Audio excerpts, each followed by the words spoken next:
Hello, everybody. Welcome back to another episode of Continuously Refined. I'm Shayna. And I'm Sicily. And in today's episode, we are diving into all things how to get good quality sleep, how Yeah. to decrease stress. We're going to get a little update from Sis about Yeah. what's been going on.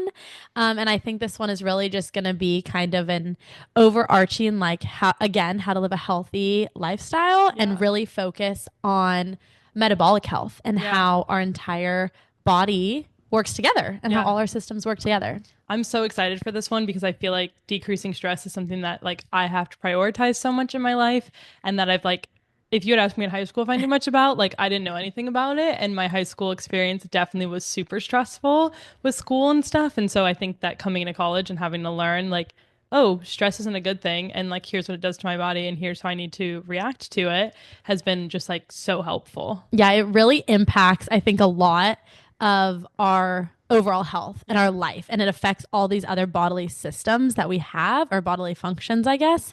So yeah, excited to dive into that. But do you want to start? We were kind of talking about it. Give a Yeah. little bit of your update. It's not great, but we're always moving toward better. Yeah. Yeah, so I'll give my update, which kind of I think will it helps a little bit, I guess, give context to this episode too, but I've talked a lot about how I have very severe anxiety. I'm not on medication or anything for it because I do truly believe that you can heal those things naturally and you can work on them naturally. And so I've really been focused a lot on not necessarily meeting as much with my doctor, but meeting a lot more with my therapist and kind of being like, okay, what is going on with my stomach? Because now we're getting to the point where the blood work's coming back good. Everything looks like it's where it should be at. So I need to kind of look at what is the missing piece here. So we kind of were able to establish two things last time I met with her.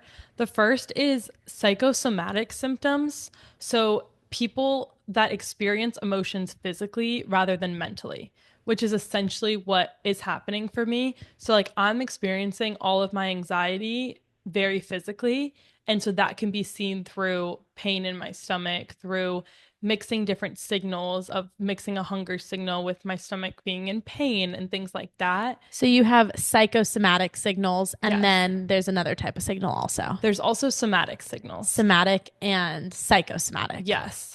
And I'm not positive on the biggest difference, but from what I've learned, somatic is a lot more of your body kind of reacting to mental things, but not as extreme as psychosomatic. Psycho is more you're not even really realizing it's happening. And it's much So, more of a mental thing. yes. So it's is my body actually experiencing stomach issues? Yes, at times for sure. If I were to eat gluten, obviously it would experience issues. But for the most part, I'm almost not creating them in my head, but kind Yeah, of. you're psyching yourself out Yes. and then therefore is causing the pain, Yeah. which is so interesting. Yeah. So a lot of times I'm not even realizing that I'm stressed and I don't connect it to that, which is really hard. People that can have psychosomatic symptoms can often be people that grew up releasing their emotions through physical situations. Hmm. So people that grew up in very competitive sports, if you were always taught you take out your anger on the basketball court or just different things, I think that I'm not sure if it really applies to me, but I know that growing up as a dancer, we were taught to channel all of our sad emotions, all of our anxiety into dance, right? And so I used to dance 4 times a week, so it makes sense that I would just channel my emotions into that. Hmm. So I'm not sure if that connects, but maybe it does in some way. The second one is interoception. I think I'm saying that right. But it's being hyper aware of what's going on inside your body. And I would say this is something you are so aware of. And I think Yes. you do a really good job of taking in, you're constantly taking inventory of how you feel Yeah. and then trying to immediately relate that to what did I do today? What did I eat today? How did I Right. sleep last night? Yeah. Which to an extent is almost unhealthy at this Yeah. point because a lot of people that have chronic health issues can struggle with this because they're so used to when they first started dealing with that issue, having to call it out and having to be like, okay, what is this issue? I've been working with my therapist for a while on not having to find a problem. I'm a big problem solver. So constantly when my stomach hurts, I'm like, okay, well, what was the problem? What did I eat that day? How can I solve this pain? How can I Hmm. problem solve this situation when it might not even necessarily be that? And also it's well, I ate the same thing for breakfast that I eat every day. So it really like realistically shouldn't be, but in my head I'm like, oh well, maybe I just wasn't supposed to put that in there this morning or Mm-hmm. whatever. Like I just psych myself out a lot with it. And so I'm just like way too aware of the minute my stomach starts hurting, I kind of go into the fight or flight mode of like, well, I need to solve this something like Yeah. even if it's a hunger signal, I'm like, Mm-hmm. okay, my stomach's kind of hurting. I need to make sure that I'm going to be able to get food. And I just like go into this whole Yeah. spiraled cycle. And it's good that I think like moving forward that you were able to pinpoint these two things because Yeah. like you said, your blood work did come back so good and Right. you're doing so much with specifically like food and exercise and sleep. Yeah. So I think it is, even though these aren't like great things to be maybe diagnosed with in a way, Yeah. it's good to know that now you can take a kind of a different approach to continuing to solve like the stomach issues and stuff. Yeah. So some of the things that my therapist was like, these are things you can really work on to help solve, which it is such a hard thing to solve. And I still think to an extent that I'm like not great at solving it. And I'm not really sure how I'm going to do that. But you basically, like, I need to expose myself to the pain in order to like reinforce, like, the pain's gonna be there. Yeah. Okay. So, like, exposed to the pain sounds really bad, but it's essentially exposure therapy. And I need to reinforce that my stomach is okay and like will be okay and call out the pain that I'm feeling in my stomach in that moment. Uh-huh. And instead of telling myself, like, yeah, I don't know if they can hear the tornado siren in the background. I feel like it might not pick up, but if you guys can hear the tornado sirens, we apologize. There's fully tornado sirens going on. It's also Yeah. because it's 1 o'clock, like the first Tuesday of the month or whatever. It's not Yeah, these yeah, yeah. actual tornadoes for No, anyone listening. false We're alarm. not just ignoring tornado sirens outside. But where was I going with this? I think it's so hard to like expose yourself to that. And it's almost Right. like instead of psyching yourself out about the pain that's going to happen, almost like psyching yourself back in and being like, Yeah. okay, let's dive into this and know that I'm going to be okay. I've Yeah. been okay for the last 21 years. Right. It's going to be uncomfortable at this moment, but Yeah. like knowing that it's going to be okay and changing your mindset about it, Yeah. hopefully will help you. Yeah. I basically need to like remove what I quote unquote see as dangerous from the situation. Like I just kind of view like my stomach hurting or these different things potentially happening as like a like danger. Like so my body kind of like fears it in a way. And another one of my like I can do a whole episode at some point on anxiety, but another one of my like little triggers with anxiety is I'm really good at like avoidance, which I never used to think that I was someone that avoided things that made me anxious. But like in this case, I need to like start thinking about all the things that I do to accommodate my stomach every single day. So the things that I'll do or the way that I'll schedule my days so that it's okay if my stomach hurts and so that I like can lay in bed or I have my heating pad with me or just like all these things. That's essentially me Mm-hmm. avoiding the pain. And so I'm already creating in my head in a way that I'm going to be in pain, if that makes Mm-hmm. sense. Yeah, you're expecting it to happen. Yes. And again, it's like a mindset shift. Yeah. Expect like not what if everything goes wrong, but Right. what if everything goes good? And Yeah. that's so applicable just to life. But like Yeah. what if I eat this whole meal and I'm totally fine? Or like what if I wake up tomorrow and I have no stomach pain? Right. And that is fully a possibility to happen because it Yeah. does happen. Yeah.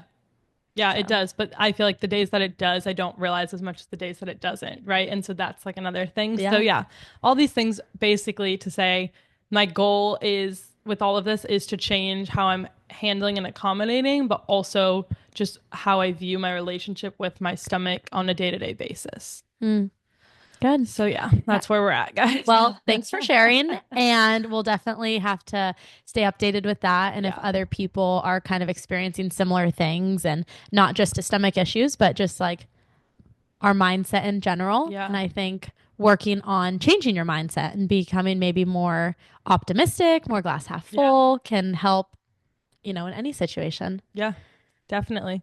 So now we can kind of dive into more what we want to talk about for this episode. Yeah, we really just want to kind of dive into starting with why it's so important to get rest and get good sleep. Mm-hmm. And everything kind of going back to that I had touched on at the beginning, but like your overall metabolic health and those things on the cellular level that are happening in our body. And this was something that when I was starting out my healing journey and like with PCOS, I was trying to um, heal my PCOS and also really reverse the PCOS symptoms that I was having. And with that, two of the biggest things that my doctor had recommended were getting good quality sleep and decreasing my stress. And it took me a while and I really had to learn and research and dive into how in the world do those two things correlate to me not having a period. Uh-huh. And so it was a really big factor and something that from the beginning my doctor had told me and like tried to explain to me Yeah. is our bodies go into this fight or flight mode. And so if your body is constantly so stressed out and so imbalanced, my body was undergoing so much stress Yeah. and not even like life stress, Not but even mental not necessarily. mental stress, but just like physical stress. Right. It didn't know how to work and it was creating metabolic dysfunction and imbalance. So pretty much my body was like, we don't feel comfortable reproducing. Yeah. So you're not going to get a period. Yeah. So my hormones were out of whack. I wasn't having a period. I wasn't dropping dropping the eggs because my body was like, you are unsafe. You are so unstable. We can't have a baby. And so that is at the very beginning of my PCOS journey where it kind of started. And now just making little changes, I think. And so that's what we wanted to talk about today because I think everyone can implement and should aim for trying to get better sleep. Yeah. And I would say I struggle with kind of the same thing of like my body constantly feels like it's in like a dangerous situation. It's never just like calm. And so that's, I think, my doctor has said like that's one of like maybe the last pieces for my hormones and for things to click of just like I'm constantly in that fight or flight response. And so my body just doesn't feel like it's safe to like work as it properly should. Yeah. And it's crazy how these little things all coincide and all work together. So it's super important to get this good restful sleep. And those are like two words I think we're going to use a lot, like good quality and fully restful sleep, because sleep is essential for our metabolic function. I wish I knew the percentage, but we spend what, like over a third of our lifetime sleeping. Yeah, something massive like that. And it's pretty much this time that you need to recharge. And this time when you're sleeping are so important for those metabolic functions because that's when you're able to undergo recovery. Yeah. So pretty much when you're in a normal sleep state, your metabolic rate decreases by about 15 to 35%. And that's the number of calories you're burning. So it's pretty much showing like your body is going into this slow down, restful state. And by decreasing and reducing your metabolic rate, you're able to go through your recovery processes and repair the damaged cells. So you can get up the next day and be ready to like conquer the day and be ready to continue with life. Yeah. And NLM did a study which showed that those who experienced sleep deprivation had increased fasting glucose, reduced glucose tolerance, and decreased their energy metabolism. So this is really cool and something that I had like always struggled with, like glucose and insulin resistance. Yeah. But our bodies decrease the use of glucose. So glucose isn't getting turned into insulin when we're sleeping. And it talked about the study specifically between the hours, like when you're sleeping. So from like 10 to 4 a.m. And then from 4 a.m. to 8 a.m. is when that glucose is released from the liver so that it can continue then turning the glucose into insulin. So I found that super interesting. But when you're not getting sleep, your body isn't able to take that break and then release the glucose from the liver. And so then it's going through it's not in a normal wave cycle and it doesn't know how to work. And so then you wake up with extremely increased glucose levels and your insulin isn't getting binded and then sent into your bloodstream. Yep. It kind of reminds me of like when we've talked a little bit about like intermittent fasting and like kind of why they say to do that is because then your body has like even more time while you're sleeping to work and go through all those processes and like fully digest your food and fully like allow your body to then do the other processes that it's supposed to do while you're asleep. And so if you're not sleeping, you're not allowing your body to repair any of those functions at all. Yeah. So it's super, super important just for overall health. Yeah. But as we dive in, these metabolic functions, with poor sleep quality, it's they talk about like chronically being sleep deprived. So Yes. constantly not getting that sleep. It is directly correlated to depression and anxiety and other mental disabilities, which is crazy. Yeah. And especially they always talk about like sleep is so important in children and why newborn babies take like 5 naps a day and children take naps up until a certain age. It's so important in children because that period of time when you're sleeping is when your body and your brain develop. Yeah. And children go through so much brain development in those early stages and early years of life. That's why they need so much more sleep. And it makes sense when you think about it, but Totally makes we're sense. not taught it. So Yeah. that's what we're here to do. So good sleep and what we kind of talked about earlier, like good quality sleep is so important. Like you can just be getting sleep, but if you're not in deep sleeps and you're not getting a good quality sleep, then you're still not really allowing your body to do what it needs to do.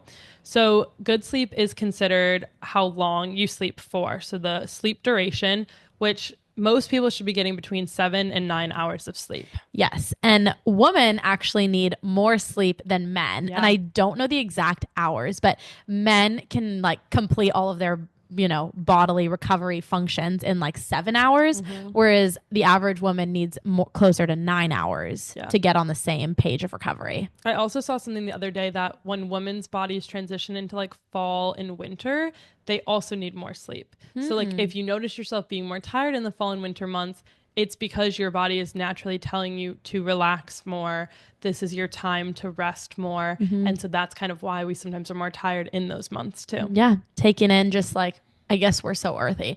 The Earth's natural seasons and it's getting darker earlier and things like that. Yeah. And then also, not only good sleep is how long you're sleeping, but the timing of when you're sleeping. Yeah. So you could sleep for 7 hours when the sun is up, or you could sleep for 7 hours when it's dark outside. And that's really, really important.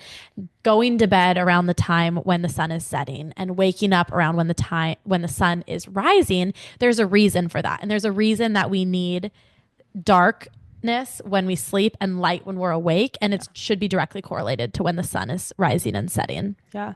Going off of that, kind of regulating your sleep, making sure that you kind of have a routine with your sleep. You should be going to bed and waking up around the same time every day if you can, because that really signals to your body the times every day that it's going to be able to reset and that it's going to be able to heal all these functions and do the repairs that it needs to be. If you're changing that all the time, your body's going to naturally be confused and kind of in a state of confusion, and it's going to take it longer to figure out when it needs to do those functions and perform. Yeah. And the idea and concept of sleeping in is kind of a myth. Yeah. So when we're really tired, obviously we want to quote unquote catch up on sleep and we want to sleep in. But it is so much more beneficial for our bodies to go to bed at 11 and wake up at 8 every single day rather than stay up till 2 and sleep until 11. It is so much more beneficial for our bodies to be on that regular cycle rather than limit your sleep during the weekend and then try to catch up or vice versa. No, 100%. So some things you can do. And again, as we've kind of been talking about this, we've implemented and hinted on little things, but there's a lot of changes that you can make to help yourself sleep better. Yeah. And again, really regulating that circadian rhythm, getting on a sleep schedule. Like when you were a baby and a little kid, you were on a sleep schedule. Get yourselves back on a sleep schedule. Go to bed around the same time every night and wake up around the same time every morning. Yeah. Is a huge one. I don't know why, but with circadian rhythm specifically, I always think about like back before there were clocks and before there was like time, right? So like the farmers, like America's first being founded, whatever. I always think about like they were so healthy because one, they lived off the land, which we've talked about, but two, because they didn't have time. Like they woke up when the sun came up, they went to bed when the sun went down and did it again the next day. They had their schedule. They did the same thing every day. And it was because they naturally were just following the rhythm of the earth, which is what our bodies are meant to be doing. What we were intended to do. God literally had a crazy plan. It's like he knew what he was doing in creating us. And now we we surround ourselves with so much artificial light. Yeah. Like the minute the sun goes down, we turn on all the lights in the household. So that's still signaling to our body with this artificial light that it's still daytime. And Yeah. now we have these extended days because we're sitting in artificial light. And then all of a sudden it's time to go to bed and we shut it off like that rather than the sun slowly going down, signaling to your body that it's time to be going to bed. Something that I also will take like right before I go to bed is magnesium, magnesium supplements, or I put it in my water and I drink that. And that is supposed to help regulate your circadian rhythm. I also will sit in front of my red light lamp before I go to bed. I try to turn off all of the lights in the house, like 30 minutes to an hour before I go to bed. Yeah. And only use lamps or red light. And this is also a really good time to shut off your phones, get off your screens like 30 minutes before you're going to bed, because our phones like signal to our brain and increase our endorphins and get us like want us to continue staying awake. Yeah, it's that blue light that can really mess with you. I think I always try like to get ready in the dark, like before bed, and like light a candle so that I have a light. If I take a bath or a shower before bed, I normally take it in the dark, which I know sounds really strange, but I personally love it. But it's also just trying to prepare my body for sleep. I'll notice then once I go back into my room and I only have that one lamp on, that I feel so much calmer than if I walked back in and was like, oh, there's this bright light now in front of me, because it's really just signaling again to my body, like I'm not hitting it with this artificial light right before I go to bed. Exactly. And I've noticed really big changes when doing that. Yeah. Like I think within a week of making these changes, you'll notice differences, which is huge. Another thing is watching to make sure you're not eating super close to when you're going to bed, because your body's pretty much supposed to be almost done with digestion before you go to bed. So when you're eating a late night snack 20 minutes before you're about to go to bed, your body's trying to digest and you're not going to be getting restful sleep. Yeah. As well as when you're eating sugar, you're messing up with your glucose levels right before bed. Sugar you get a sugar spike, a glucose spike where you're awake, ready to go, and then you're going to crash, which is really bad to set yourself up for good sleep. And also caffeine. So we've talked about like caffeine raises your cortisol levels. So I try not to drink any caffeinated drinks after noon. Just so then, because it takes a couple hours for that caffeine to get out of your body. And so then by the time I'm ready for bed and like winding down in the evenings, there's no caffeine in my body. That's awesome. I'm realizing I know nothing about caffeine now that you're talking about it, because I've never really had it. But I was like, I didn't even really think about how it takes like a while to get out of your body and like, the effect it could have. It increases your cortisol, which is your stress hormone. So it's like my doctor said it's fine in the morning if I want to have a cup of coffee, but nothing afternoon, because that's going to keep me awake and stressed out and all the things in the evenings. I think another thing that can spike your cortisol levels right before you go to bed is people that work out right before they go to bed. Yeah, it's so bad. It's not good for you. In high school, I was I would go to the gym at like 8:30, like after dinner, and then I'd come home, shower, and go to bed. But working out, like, wakes up your body and it increases a lot of your hormone levels, including it can spike your cortisol really easily. And especially if you're doing a high intensity workout, if you're doing like yoga or stretching, continue that before bed. That is great. But like those high intensity workouts right before bed just do not signal to your body that you're close to going to sleep. Yeah, workouts wake your body up. And if you're doing it right before bed, it's going to be hard to fall asleep. Yeah.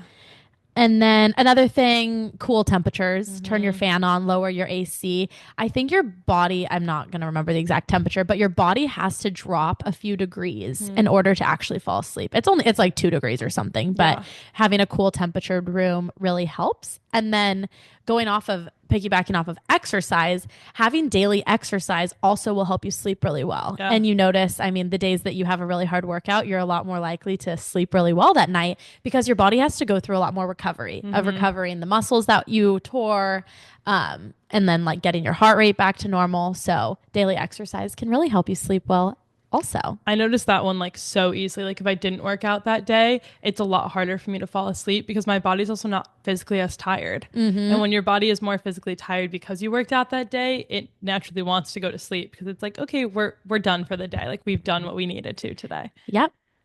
And then kind of turning away from good sleep and going into stress. Yeah. This is something that I kind of knew, like, okay, sleep is going to be good for your overall health. Right. But stress, really? And then my doctor the first time I went to her was like, you need to decrease your stress levels. You need to meditate for 5 days a week and do breath work. And I had never heard of it before, never done anything like that. She's like, sit on your desk with your hands on your table and do breath work for 5 minutes. And I'm like, It just still makes me laugh because like WTF? Shayna and meditation or like lowering stress levels don't belong in the same sentence at all.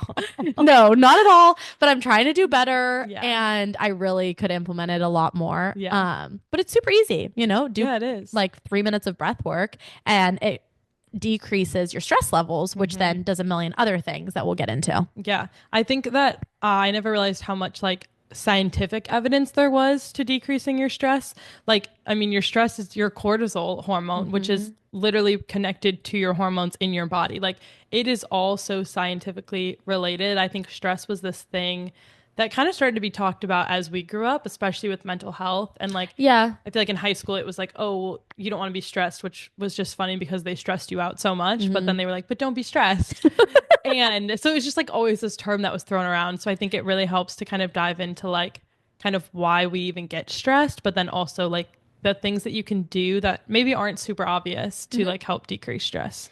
And very similar to what we had touched on in about sleep is again that fight or flight response. Yeah. And when your body's stressed out, you're in that fight response and Yeah. that flight response, and you're not going to be able to do the bodily functions properly because, again, it's so worried. Your body's so worried about surviving and getting into homeostasis that is its main priority, and it's not focusing on everything else. Yeah.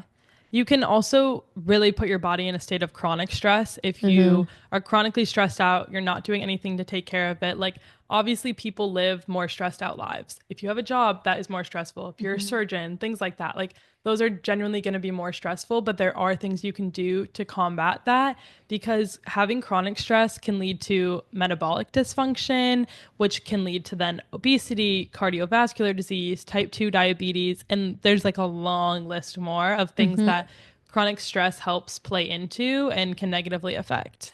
It's scary how much, like how big of an impact stress can have. Stress also leads to poor sleep. When Yeah, you're stressed out about something and you lay in bed and you're thinking about it for so true. hours, you're not going to sleep well. And the cycle continues Yeah. of all the other negative things that fall from that. Stress also leads to inflammation, and that is a really big component of our body's metabolic functions. When our body is inflamed, it's the pathways are blocked. Yeah. And so it's not going to be doing things, your body won't be able to do the processes properly. And also with inflammation, it's going to decrease your HDL cholesterol, which is your good cholesterol. So you have HDL and LDL cholesterol. And it also increases your triglycerides, which is, I've had an issue with both of those things. I've had really low HDL cholesterol and I've had really high triglycerides. Yeah. And those are all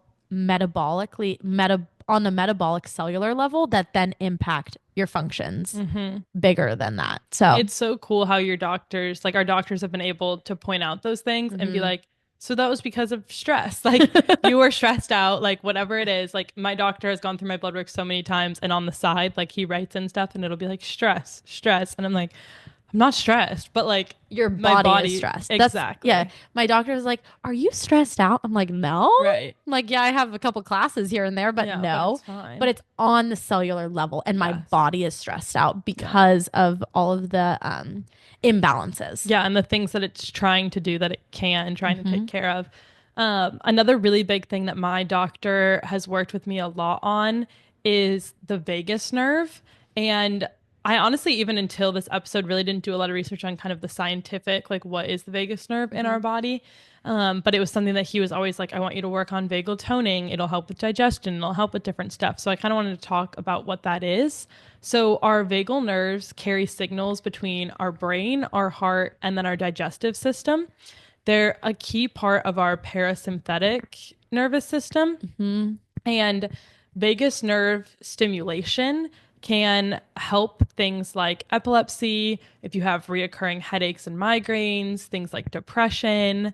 And so it was something that he kind of brought up pretty early on and was like, I think that because of the anxiety patterns that you have and the different somatic symptoms that you have, he wanted me to start looking into like vagal nerve toning more.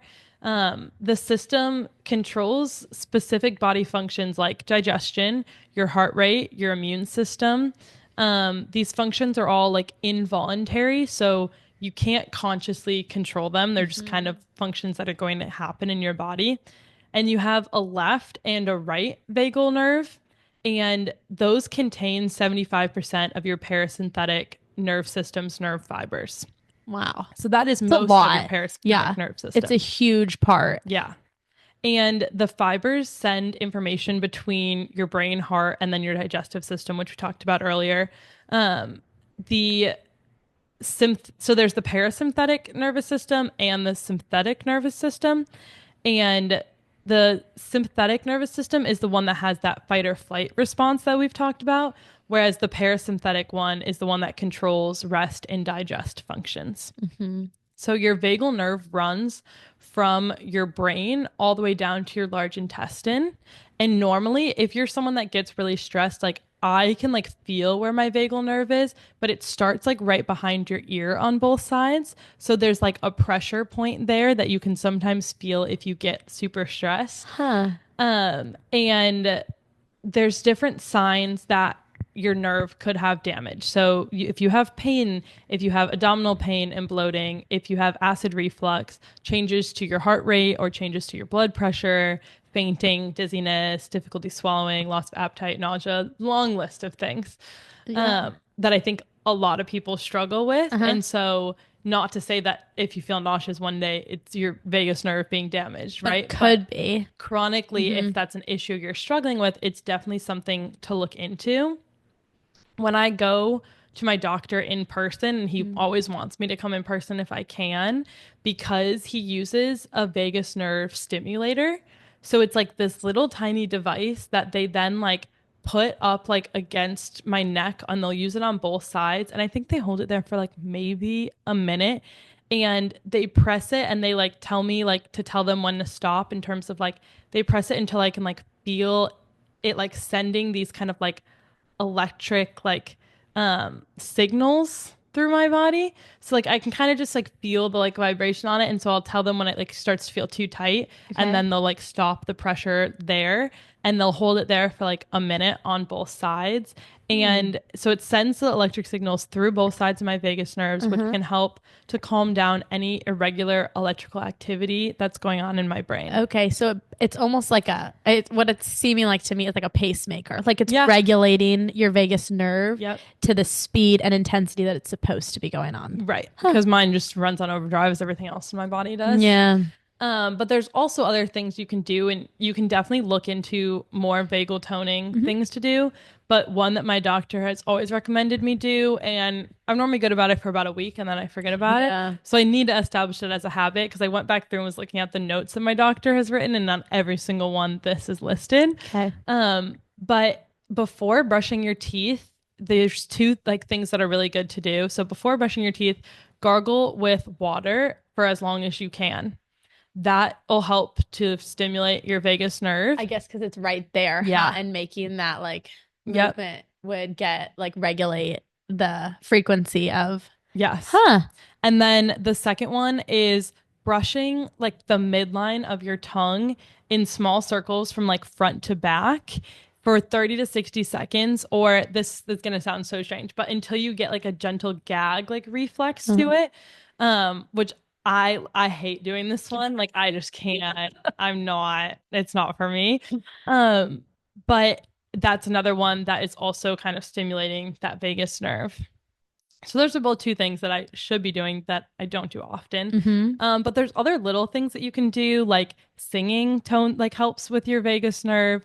Humming also helps your vagus nerve. I also saw something earlier today about listening to music helps, which I think is super interesting, because I'm someone that the minute I get stressed, all I want to do is listen to music. Like even like at night, like I'm normally playing music while I'm getting ready for bed. Like I'm almost always listening to music. And especially if you have earbuds in, because that's so close to your vagus nerve, that's helping to kind of tone your vagal nerve as well. Interesting. When I didn't know any of this. Look at that. You learned something new.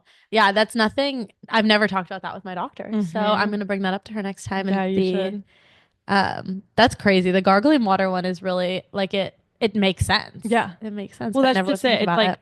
the vagus nerve was never something that anyone talked about or taught Uh-uh. about, or like in health classes. Like, did you learn about the vagus nerve and how that like helps your nervous system or negatively impacts your nervous system? Yeah, No, your sympathetic that nervous was system. that was never talked about. It was just like, oh, stress. But your vagus system or your vagus nerve is so much connected to your nervous system. Hmm. Well, Yeah. what are some of like the key things that you would say you implement into your life to decrease stress? Because I think you're really good at this. Thanks. Yeah, like what are some of like the key things that you think work best for you? hmm Yeah. I think there's a couple. Breath work is a big thing for me. I'm not good about consistently doing it every day. The average person should do it for about 5 minutes every day. Um, but I'm big on like, especially before bed, doing breath work, but also when I feel stressed. When I get stressed or like I get really anxious in the moment, just like taking a second, closing my eyes, and just like taking deep breaths, like you can literally feel your body calm down. And like it reminds your body like, hey, I'm okay wherever I am. Like I'm okay in this moment. Like it can happen like in my own apartment that I get super anxious, super overwhelmed, and then I take a few deep breaths and it's like, okay, wait, I'm okay. Like it's okay. Like take a step back, like it'll be fine. Another thing, if I'm super stressed, journaling is super helpful, even in the way of like writing down, here are the things that I'm stressed about. And I always put them into categories of here are things I can control versus here are things that I cannot control, Oh, I like that. which I think is really helpful because when you look at, okay, if I'm stressed about all these things I can't control, then why am I stressed about those things? Because I can't control them. There's Yeah. actually nothing I can do for them. So I feel like those are big ones for me with going kind of back to the breath work one. One that my doctor taught me about a couple years ago is there's like different forms of breath work. Yeah. But the psychological sigh is the one that is most proven to calm your nervous system because you release the most carbon dioxide throughout it. Mm-hmm. So it's you take like one deep inhale, almost to like where it's you inhale as much as you think you can, and then you take a baby inhale more, Mm-hmm. and then a super long exhale. Your Okay. exhale has to be longer than the two inhales in Mm-hmm. order for it to really work. But if you do that a couple of times, you'll notice how like serene and like calm your body feels. Just like that quickly. Yeah. We do it in yoga. Yeah. It's like, okay, inhale and then let me hear your exhale. Like Uh-huh. breathe out. And Yep. you're like, it totally, I think like changes your mindset and the way you feel. Yeah. Another good form of breath work is the box breathing method. This was when I Mm. first started getting introduced to breath work. This is the easiest one I think to start with is you inhale for 4, you then hold for 4, exhale for 4, and then you hold that for 4. Mm-hmm. And so you're just kind of making that box. This one's also really good if you're someone that your mind's kind of on overdrive a lot because you're having to like envision that box and Mm-hmm. think Count. about, yes, I'm holding this for 4. Now I'm doing this for 4. Mm-hmm. And so it automatically takes your mind off of whatever else you were like worried or thinking about. Yeah, that's definitely a good one to start with. Yeah. One that I learned in high school, I think from my old therapist maybe, but was I like had really bad test anxiety Mm-hmm. and my therapist was like blow on your thumb. Your thumb has its own pulse, and if you blow on your thumb, you're activating that vagus nerve and calming your nervous system.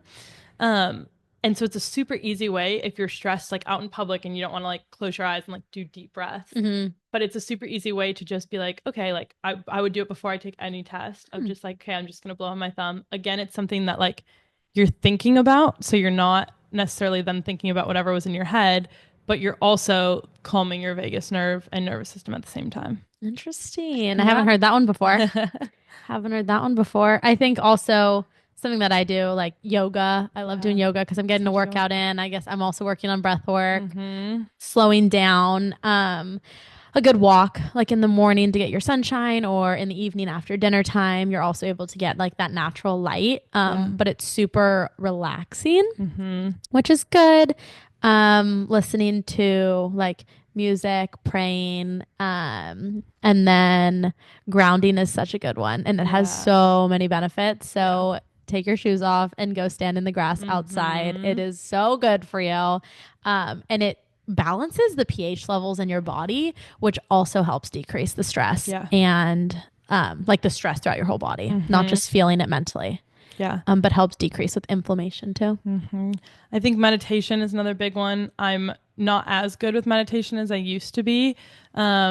But when I do feel like I need meditation over a certain topic, I'll like just look up a YouTube video of Mm-hmm. like meditation for anxiety related to school or whatever, like different things.